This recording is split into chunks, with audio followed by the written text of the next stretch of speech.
Pausing a GIF image in Java can only be done by breaking the GIF into multiple images that the GIF itself contains, and then using these images to remake our animation with more control, such as pausing the animation, speeding it or slowing it, or even playing it backwards. I made a short video showing how to break a GIF. Watch it before you continue, because I am not going to cover that here again. One thing I did not mention in that video is that there are two different frame disposals when you create a GIF. One is named replaced and the other is named cumulative.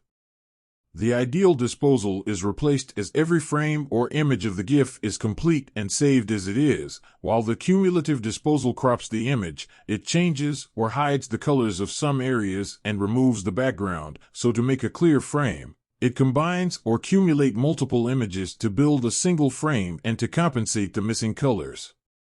This is an example of breaking cumulative GIF. The bottom animation looks completely broken and ugly by reading one image at a time. Even after trying to correct the animation by drawing multiple images, recent-ring them, it still does not look smooth, and some pixels do not belong in there as shown in the top animation. It is easy to convert any GIF with cumulative disposal to replace one with image editing programs like Gimp, which is free. Open the GIF with Gimp, go to Filters, then Animation, and click on Unoptimize so that the images revert to their original stat.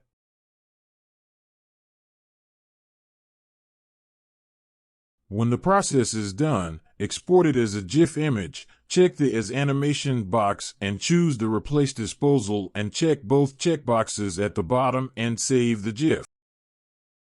With that done, we can proceed to finish the work. We need two classes for this. The first class extends JPanel class. It is used to draw the animations, one that emulates the original GIF and the other plays backwards and faster.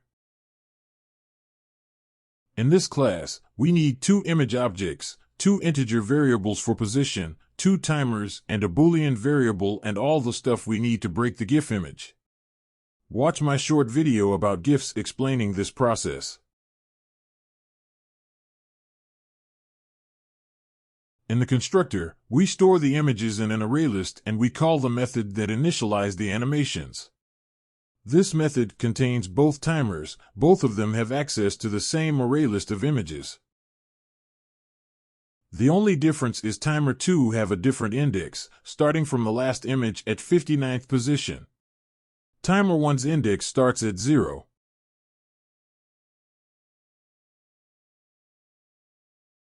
For timer 1, we increment the index by 1 with same delay time as the original GIF, 100 milliseconds.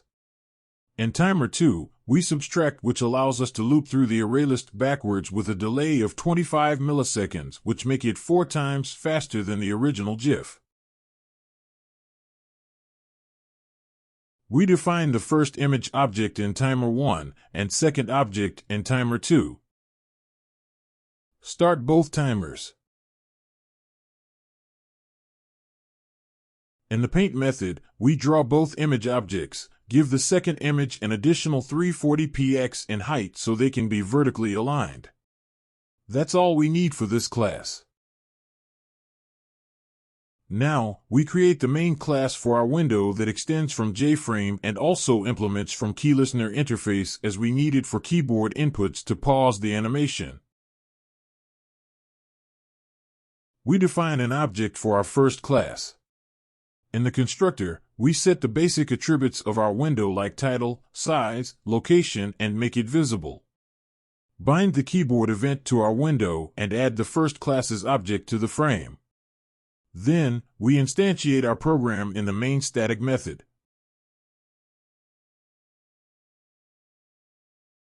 All we have left is override the keyPressed method to pause and resume the animation. This will only affect the timer 1 and the animation associated with it. Two if statements needed here, one to listen to if the key P is pressed while Control key is held down. If true, we stop timer 1 and the animation pauses. The second if statement worked the same, but with the key R. If true, we resume the animation. Run the program and everything should work as expected. You can see how the top animation is pausing and resuming as I keep pressing P and R while I hold down Control key. You can make the animation play only one time by calling the stop method on either of the timer when they reach their respective limits, the last image for timer 1 and the first image for the timer 2. Let's try it for timer 2.